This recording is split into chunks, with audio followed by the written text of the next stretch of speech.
the moment there are a lot of barriers, but we just need to overcome those.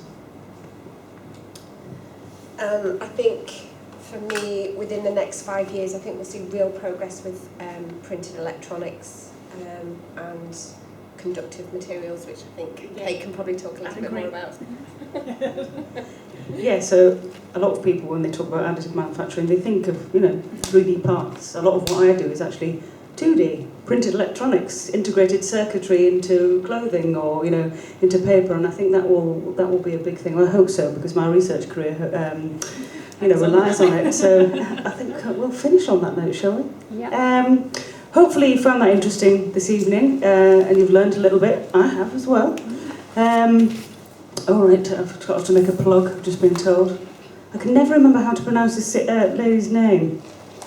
Saini, okay. So we have a new event on the 30th of November, a Thursday again, 5:30, and it's going to be in the Central Teaching Hub, which is over there. And it's a book event by a lady called Angela Ciani. Some of you might hear her on Radio 4. She does some science programmes on there. She also writes for The Guardian and for New Scientist. But she's got a book out called How Science Got Women Wrong. So she's going to be giving a book reading, talking about her book, and there'll also be a chance to buy her book or book signing. So finally, I'd like you to join me all and thank the rest of the panel for this evening. Thank you very much.